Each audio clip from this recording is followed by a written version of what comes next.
अकबर, अकबर, अकबर के बारे में पढ़ रहे थे हम लोग ना कल। अकबर क्लियर है। 1556 से लेकर के 1600, यही था ना।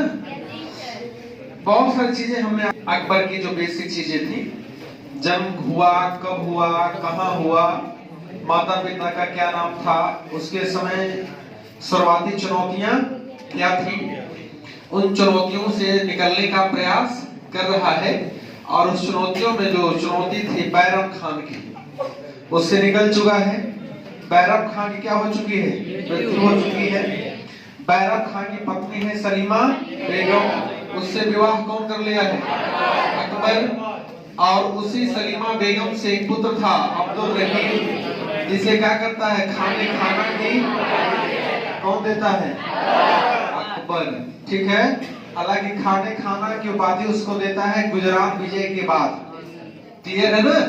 और उसका नाम होता है अब्दुल रहीम खान खाना। वह एक इंटेलेक्चुअल पर्सन था, विद्वान व्यक्ति था। हालांकि वो सूबेदार भी रहा है, सेनापति भी रहा है। ठीक है ना।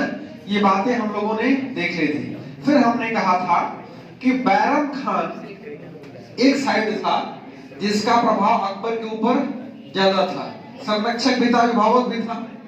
और चूंकि जो बैरम खान था हुमायूं के काल में भी हुमायूं का बड़ा करीबी रहा है। और अकबर का पिता कौन था? हुमायूं था। हुमायूं ने बैरम खान को खानी बाबा कहा है, नहीं कहा है? जब राज्याभिषेक अकबर का हुआ है तो उसने खाना की उपाधि दिया है किसको?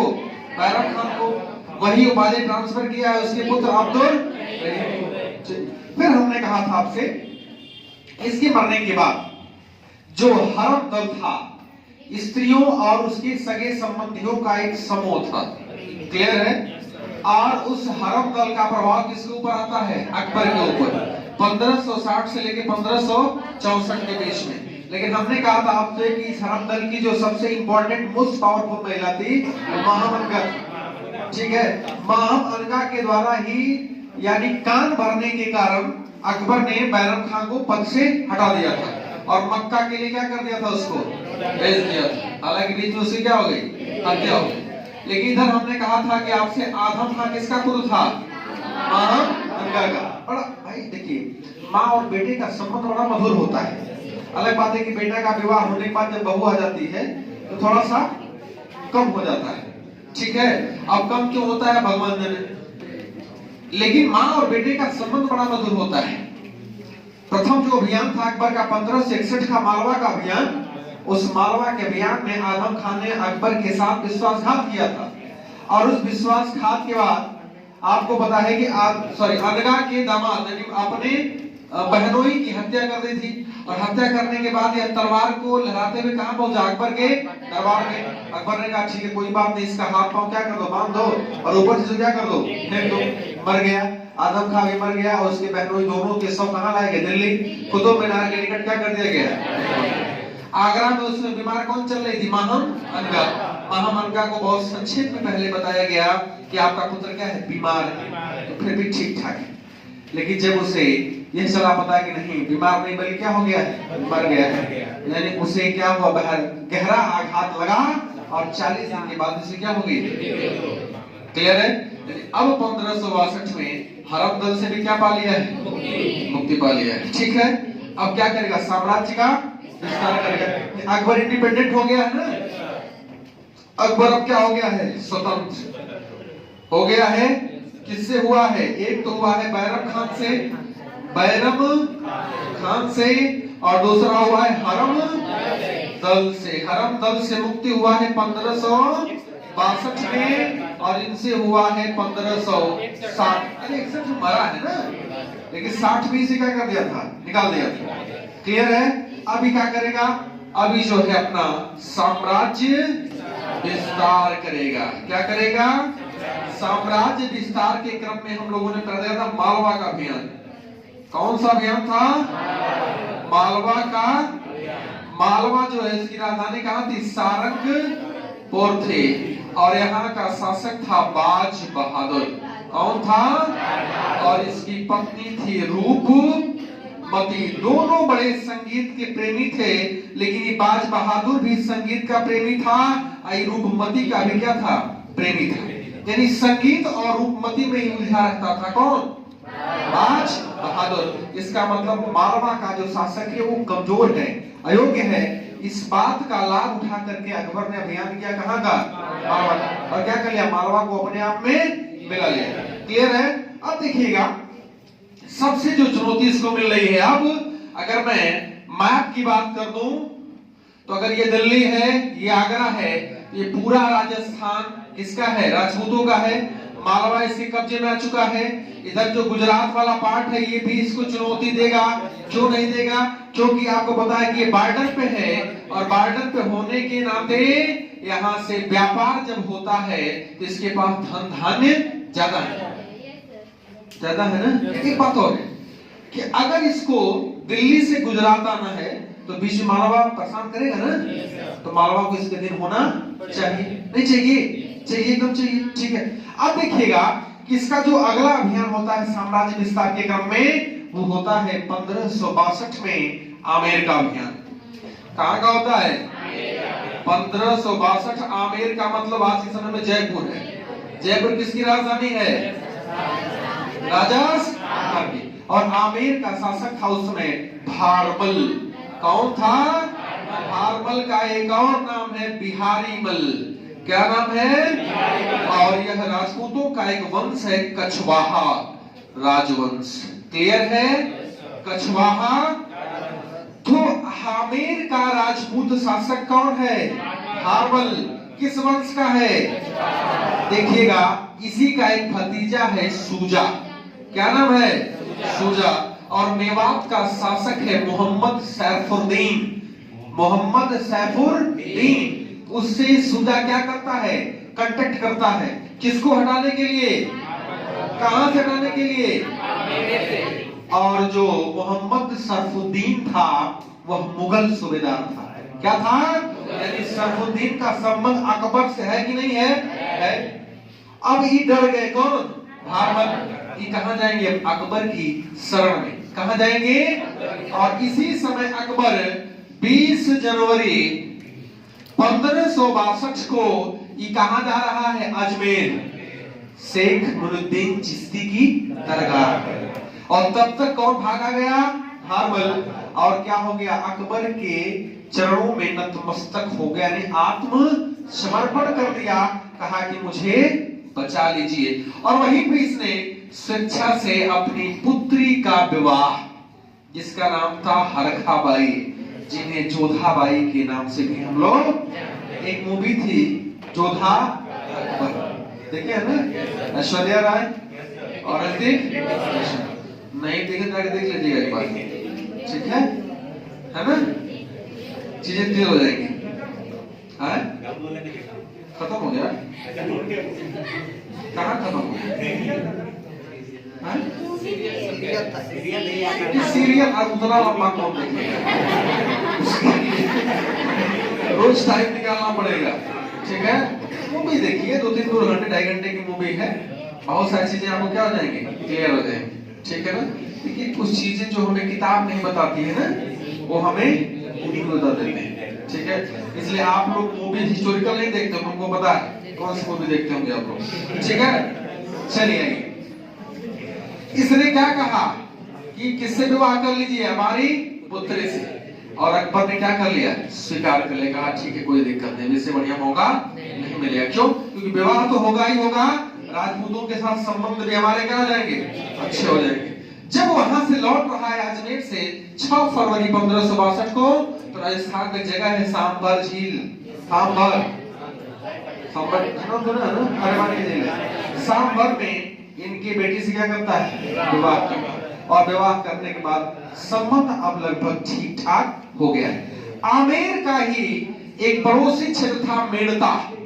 कौन था, और मेड़ता का शासक था जयमल राठौर। कौन था, जयमल। कहा कि जब हम आ ही गए हैं आमेर, तो क्या कर लें, इसको भी अपने अधीन कर लें। और मेड़ता का सूबेदार नियुक्त करता है मोहम्मद सैफुद्दीन को। किसको, और मोहम्मद सैफुद्दीन जब जयमल राठौर पर अटैक करता है 1562 में ही, तो यहाँ से भाग जाता है और जाता है कहाँ पे, मेवाड़। और मेवाड़ का शासक है राजा उदय सिंह, जो किसके पुत्र है, राणा सांगा के। किसके पुत्र है, राणा। तो यहाँ देखिए आमेर को जीत लिया, मेड़ता को। ये कहाँ भाग गया, जयमल राठौर मेवाड़ भाग गया। ये भारमल का पुत्र है भगवान दास, और भगवान दास का पुत्र है मान सिंह। और वह मान सिंह और भगवान दास को अकबर ने बड़े ऊंचे पद दिए। हल्दी घाटी के युद्ध में ही मान सिंह क्या रहा है, उनका सेना। लोग कहते हैं कि मान सिंह, एक तो विभीषण का नाम बोल लेते हैं और दूसरा नाम क्या लेते हैं, मान सिंह। गड़बड़ किया था ना, ये ऐसा करना चाहिए था उसको, नहीं करना चाहिए। अरे युद्ध लड़ते क्यों कर रहे हो समर्पण उसके साथ, ठीक है, समर्पण कर रहे हो और क्या कर रहे हो, शादी का अवसर भी दे रहे हो उसको, किसको, अकबर, ठीक है। ये बात आपको समझ आ रही है। अगला अभियान कहाँ का होगा, मेवाड़।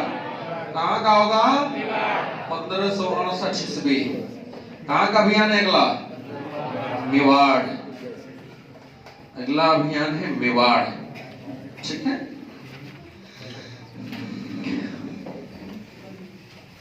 अगला अभियान है मेवाड़। मेवाड़ का है राजस्थान में ना। अगला अभियान है मेवाड़ 1568 ईस्वी। क्लियर है, देखिएगा मेवाड़ में कौन जाके रुका है, जयमल राठौर। कौन रुका है, जयमल। मेवाड़ आमेर के साथ संबंध अच्छा करेगा, तो बनाएगा नहीं बनाएगा, क्यों, क्योंकि इसने क्या कर लिया है, क्या कर लिया है, समर्पण कर दिया है।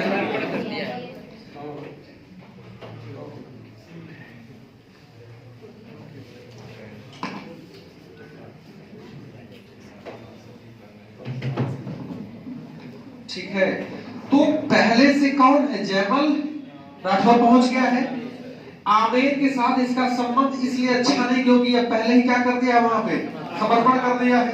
क्लियर है। मेवाड़ के बारे में कहा गया कि मेवाड़ को कभी अकबर जीत नहीं पाया और न ही मेवाड़ ने कभी अकबर के सामने समर्पण किया है। समझ रहे हैं ना।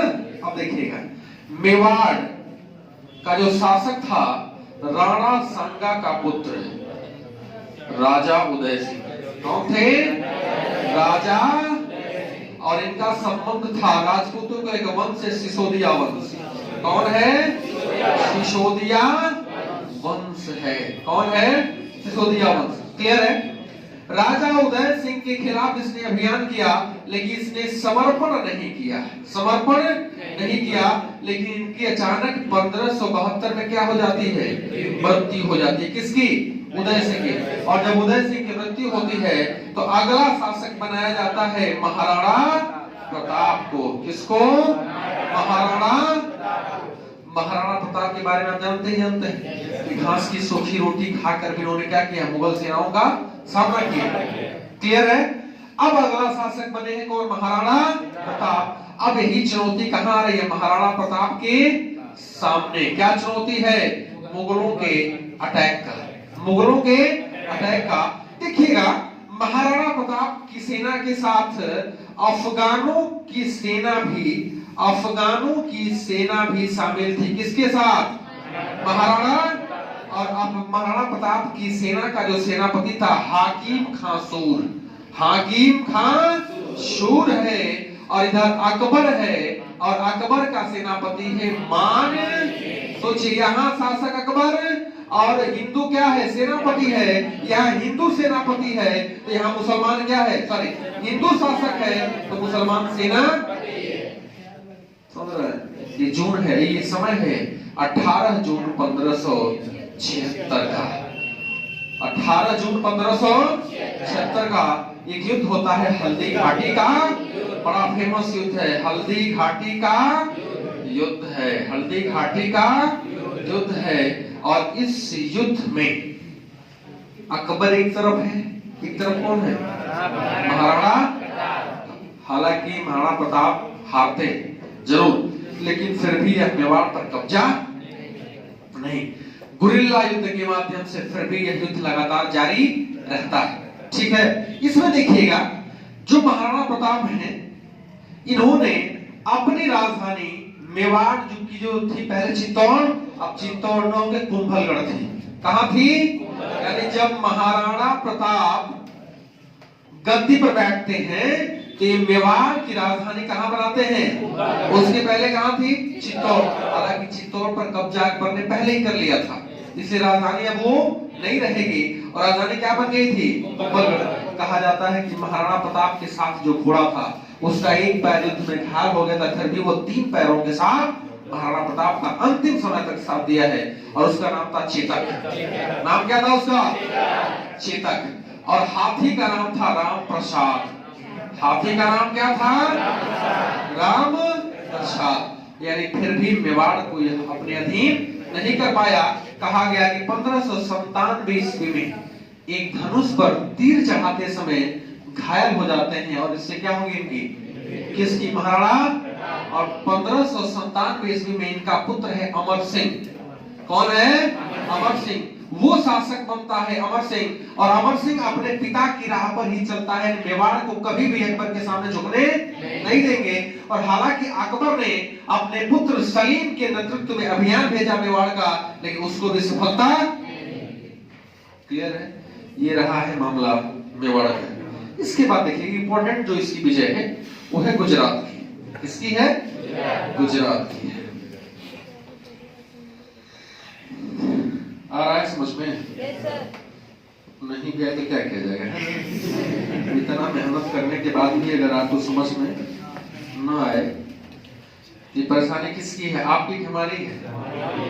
आपकी। चलिए, बड़ी अच्छी बात है, एक्सेप्ट कर लिया आप लोगों ने। आज के समय में क्या है ना कि कोई अपनी गलती एक्सेप्ट करने के लिए तैयार नहीं होता है। जो अपनी गलती एक्सेप्ट कर ले उससे महान आदमी कोई है? इसलिए आप लोग बहुत बड़े महान हैं। अकबर से ही, अकबर से भी अच्छी बात है, गड़बड़ बात नहीं। अगला है कौन सा विजय है?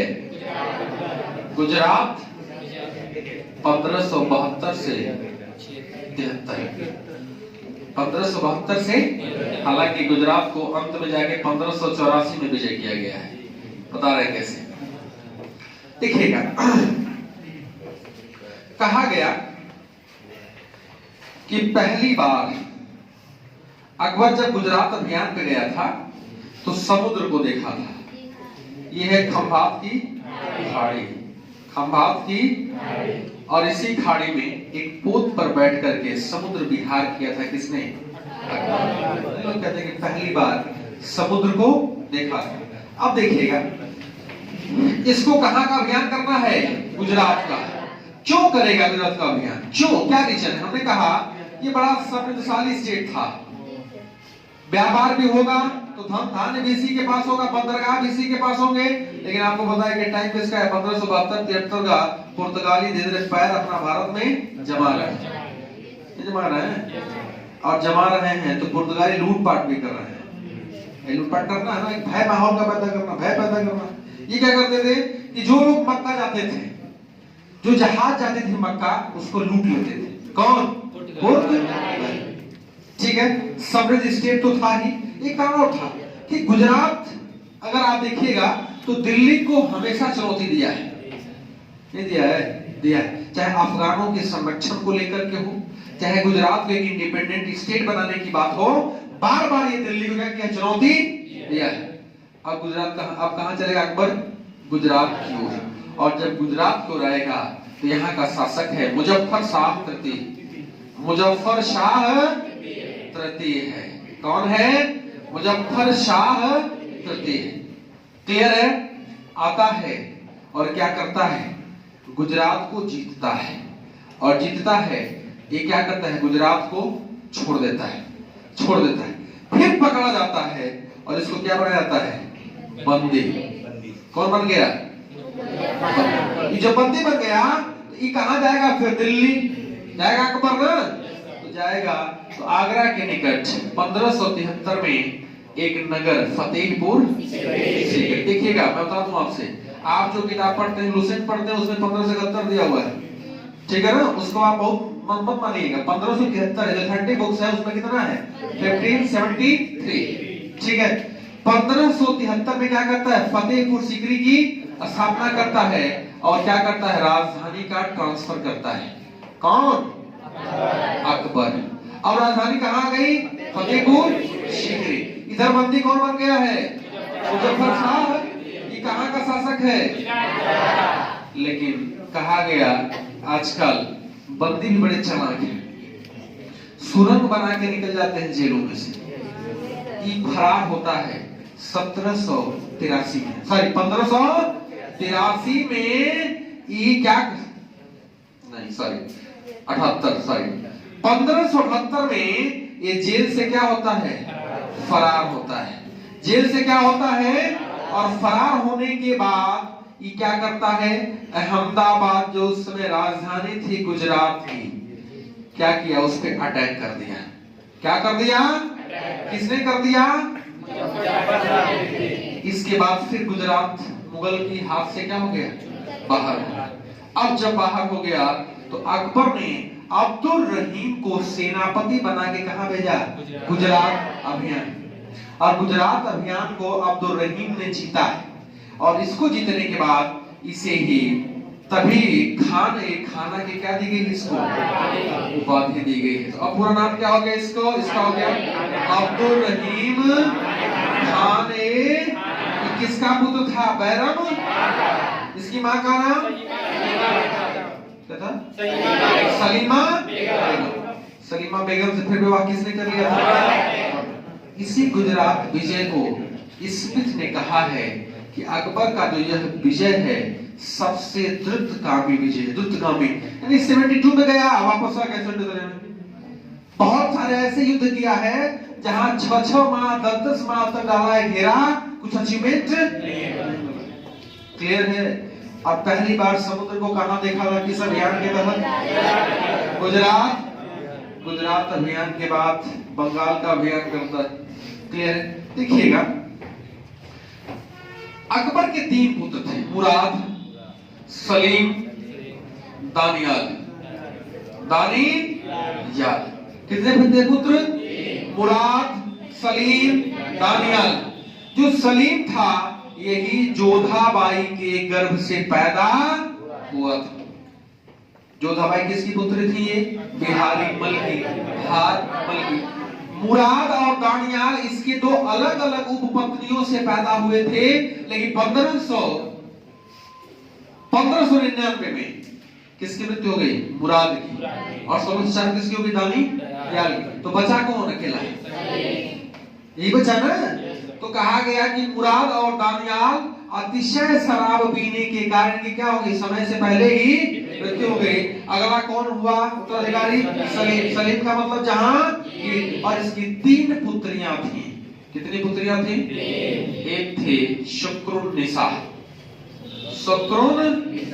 दूसरी थी आराम बानो बेगम, आराम बानो बेगम।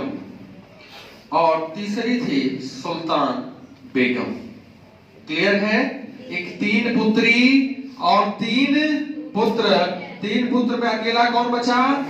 सलीम। सलीम किससे गर्भ था? जोधा।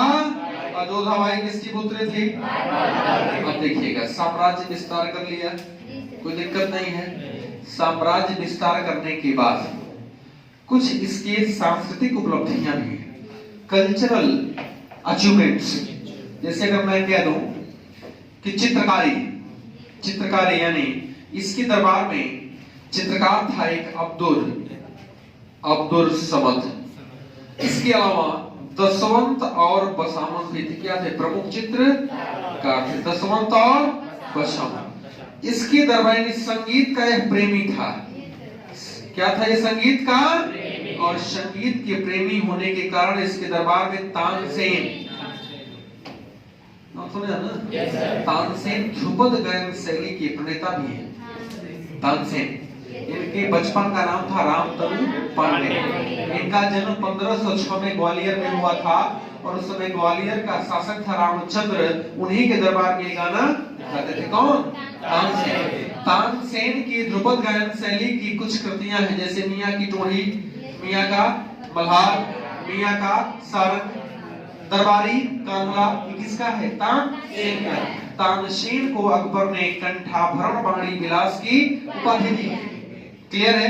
तानसेन के बारे में चर्चा किया जाता है कि जो तानसेन थे, हमने एक बार कहा था आपसे, हम लोग यूपी स्पेशल में पढ़े हैं, ख्याल आपको आ रहा होगा कि निधिवन नाम सुने हैं, मथुरा निधिवन में किसका जन्म हुआ था?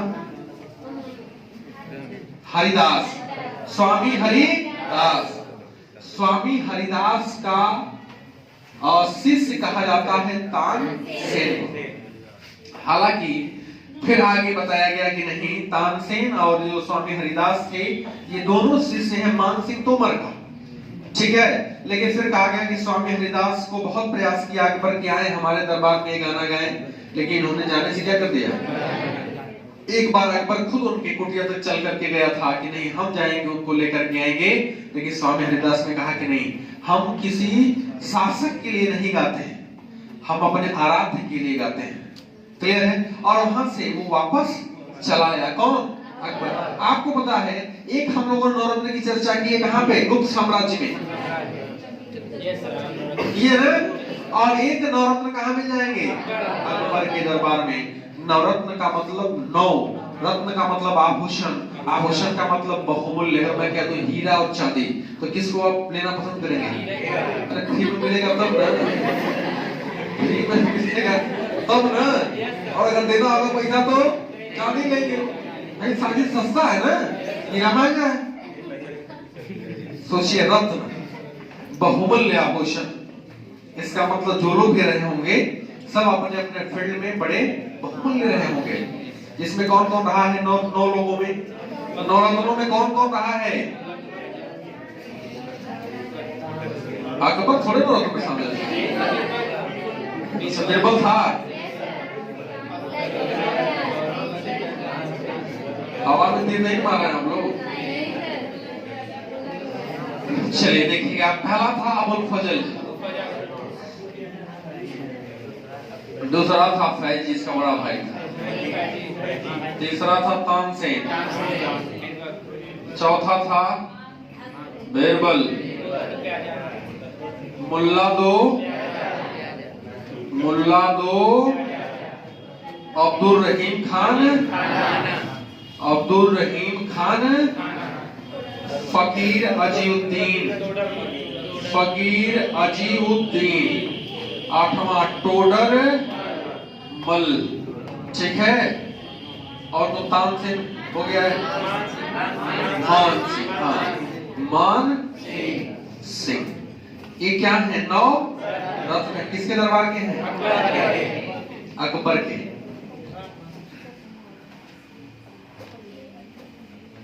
मान सिंह नहीं रहा है, अबुल फजल, फैजी, तानसेन, बीरबल, मुल्ला दो प्याजा, अब्दुल समद, फकीर अजीउद्दीन और मान सिंह। ठीक, ये टोडरमल है, टोडरमल है इसमें है तो फकीर अजीउद्दीन तो है। नहीं, अबुल फजल, फैजी बता रहे, बीरबल, टोडरमल, मुल्ला तो प्याजा, मान सिंह तो है, सही तो है, वही तो है। दो बार यम है ना, एक मान सिंह एक बार मुल्ला दो, दोनों यम से है ना, तो मान सिंह और मुल्ला दो ये क्या है? नौ रत्न है। किसके दरबार के? ये अकबर के दरबार के। ये वही मान सिंह है जिसकी चर्चा हम लोगों ने कहां किया है? आमेर नहीं किया है? आमेर का शासक कौन था? हार, और क्या है? भारमल के पौत्र हैं। कौन? मान सिंह। ठीक है, तानसेन समझ ही रहे। बीरबल की बात किया जाए तो बीरबल का नाम था महेश दास। क्या नाम था? महेश दास। बड़े इंटेलिजेंट व्यक्ति थे। क्या थे? इंटेलिजेंट व्यक्ति थे, बुद्धिमान, विद्वान, तभी तो रत्न में शामिल है। कहा गया कि एक बार अकबर का दरबार लगा हुआ था, ठीक है, और अकबर वहां पे इनाम को डिस्ट्रीब्यूट कर रहा था, इनाम का बंटवारा कर रहा था। जितने भी उसके मंत्री थे, जितने भी कर्मचारी थे, जिन लोगों ने शहंशाह के साम्राज्य विस्तार, लोक कल्याण में भागीदारी प्रस्तुत किया था, उसको ये क्या दे रहा था? पुरस्कार। इसे पुरस्कार जब डिस्ट्रीब्यूट हो रहा था तो जो गेट पे कौन होता है? द्वारपाल, दरबान जिसे कहते हैं आप, वो बड़ा चालाक आदमी था। चालाक क्या था? वो सोच रहा था कि हम अकबर से पुरस्कार न लेकर के जो लोग पुरस्कार लेने जा रहे हैं, इन्हीं से कुछ समझौता कर लें कि जो पुरस्कार पाओगे उसमें से कुछ क्या कर देना, दे देना, नहीं तो जो तुम्हारे पास फिलहाल है वही दे दो। और जब महेश दास अंदर जा रहा है तो रोका, किसने? दरबान ने। और रोका तो उसने कहा कि कुछ दो तभी अंदर जाने देंगे, क्योंकि अंदर तुम्हें बड़ा इनाम मिलेगा। उन्होंने कहा कि हमारे पास तो कुछ भी नहीं है। कहा देख लो एक बार, कुछ भी नहीं हमारे पास, न सोने की अंगूठी है, न सोने के हीरे जवाहरात, कुछ भी नहीं। उन्होंने कहा कि मैं इसी शर्त पे आपको अंदर जाने दूंगा जब आप जो पुरस्कार पाएंगे उसमें से हमको आधा दे देंगे। महदास ने कहा कि इससे अच्छी कोई बात ही नहीं हो सकती, ठीक है, जो पाएंगे ले लेना, क्या दिक्कत है हमको, अभी तो नहीं मिला है। कहा ठीक है, जाइए। अकबर का दरबार लगा, महेश दास का नंबर आया और बुलाया गया महेश दास को। तो जहां पर शहंशाह ने कहा कि भाई महेश दास, बताओ तुम्हें क्या दे दिया जाए, ठीक है ना? तो उन्होंने कहा कि तुम्हें क्या दे दिया? उन्होंने कहा कि जहां पर मैं जो मांगूंगा वो मुझे मिल जाएगा ना। कहा कि बेफिक्र होकर के मांगो, दरबार है, शहंशाह बैठा हुआ है, पूरा खजाना भरा हुआ है, यहाँ तमाम मंत्री बैठे हुए, सबके सामने मांगो, दे देंगे, कोई दिक्कत नहीं। उन्होंने कहा कि मुझे 50 कोड़े चाहिए। क्या चाहिए? 50 कोड़े चाहिए। कोड़ा, कोड़े तो जो मारने, अरे हम कहते लाठी, तब सोना गया 50 लाठी चाहिए तो हो जाएगा ना। अगर पुलिस की भाषा में तो 50 पट्टा चाहिए, सोना गया। अकबर बड़ा परेशान, कहा कि ये क्या मांग रहे हो तुम मुझसे? एक बार सोच लो और सोच लो कि कुछ और चाहिए। नहीं, बस यही चाहिए। क्या चाहिए? 50 कोड़े चाहिए। और बड़ा हैरान हुआ, बार बार पूछ रहा है, अरे भाई देखो कहीं विचार बदल जाए। उसने कहा नहीं। कहा आखिर तुम्हारे इस पुरस्कार को मांगने का कारण क्या है? उसने कहा जहां पर जब मैं अंदर आ रहा तो मुझे दरबार ने इसी शर्त पर आने दिया है अंदर कि जो तुम्हें पुरस्कार मिलेगा उसका आधा मुझे दे देना। अकबर सुन करके क्या मतलब, दूर आप करप्शन को रोक रहे हैं, करप्शन आपके दरबार के अंदर है। कहा तब तो यह पुरस्कार पूरा हम उसको दे देंगे। और उसने कहा कि दरबान को तुरंत, दरबान को बुलाया गया। अकबर कह रहा है कि आज तुम्हें बहुत बड़ा पुरस्कार मिलेगा, बड़ा जहां पर बड़ा पहले मुस्कुराता है। दरबान सोचा कि यहाँ है तो भाई मिल जाएगा, बगल में खड़े हुए। कहा कोई दिक्कत नहीं, सब ले लेंगे, पूरा ले लेंगे। अकबर ने कहा कि चाहिए बताओ, लेने से पहले नहीं जानना चाहोगे मिला क्या है? फिर थोड़ा सा परेशान हुआ, क्या मिला है?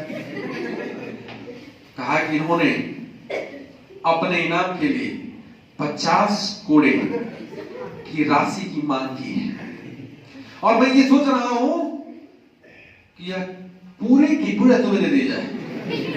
अब वो लगा जी जहां बना जी रोने गए, ले गए सब उसको। इस विचार से अकबर को एक ज्ञान हुआ कि ऐसा व्यक्ति जो इस प्रकार से कार्रवाई करके करप्शन को कम करता है, इसे अपने नवरत्नों में शामिल करना चाहिए, अपने मंत्री परिषद में शामिल करना। लेकिन वही बात है ना कि साइड में कौन खड़ा था? मुल्ला दो फकीर अजीब उद्दीन, कौन खड़ा था? अबुल फजल फैजी। ये कर ऐसे कैसे आप शामिल कर लेंगे किसी को? जहां पर अभी आया ये कह दिया 50 कोड़े उसको दिलवा दिया, आप इसको शामिल कर लेंगे? कैसे इसकी टेस्टिंग कर पाएंगे कि इंटेलेक्चुअल है, इंटेलेक्चुअल नहीं है? अकबर ने कहा कि भाई ठीक है, अगर आप परीक्षा लेना चाहते हो तो ले लीजिए, क्या दिक्कत है, आपके सामने ही खड़े हैं, महदात तैयार, कोई दिक्कत नहीं। आगे ठीक है, कोई दिक्कत नहीं, आप परीक्षा हमारी ले लीजिए। देखिए सवाल कितना कठिन पूछा गया। मुल्ला तो प्यादा कह रहा है कि अच्छा महेश दास, ये बताओ कि इस समय हमारे मन में क्या चल रहा है। अब सोचिए, अगर मैं आपसे कहूं, आप सोच के बताइए कि हमारे मन में ज्योतिष तो है नहीं, ओझा तो है नहीं, सोखा तो है नहीं, एक बार भवानी का नाम लिया, भवानी बता दिया कि अच्छा यही सोच रहे हैं, ऐसा तो है नहीं। लेकिन देखिए प्रेजेंस ऑफ माइंड, महेश दास कुछ देर तक रुका और सोचा, और उसने कहा कि मुल्ला तो प्यादा साहब, आप इस समय यही सोच रहे हैं अपने मन में कि सामने जहां पनाह बैठे हुए हैं, आप भगवान से ही प्रार्थना कर रहे हैं कि हे भगवान, हमारा जो शहंशाह है, इसकी उम्र, इसकी शासन व्यवस्था, इसका साम्राज्य, जब तक यह सल्तनत, जब तक यह बादशाही रहे, तब तक सलामत रहे। अब पता है शहंशाह बैठा हुआ है। अब मुल्ला तो पैसा कहीं नहीं, हम नहीं सोच रहे हैं, तब तो कोड़ा उन्हीं को बिगड़ जाएगा। मुल्ला तो प्यादा को हंसी नहीं आ रही, फिर भी हंस रहे हैं, हाँ हाँ हाँ हाँ यही सोच रहे हैं। कहा अब ठीक है तो शामिल कर लिया जाए, तो कहा हाँ हाँ एकदम टैलेंट है ये। कहा कि अब महेश दास का नाम क्या होगा, बीरबल। यही महेश दास आगे चल के क्या कर रहे हैं। हालांकि आपको पता है कि दीन इलाही धर्म की क्या की है उसने, स्थापना भी की, किसने, अकबर ने। लेकिन कहा गया कि बीरबल ही एक ऐसा पहला हिंदू शासक, हिंदू व्यक्ति था जिसने इस धर्म को क्या किया है।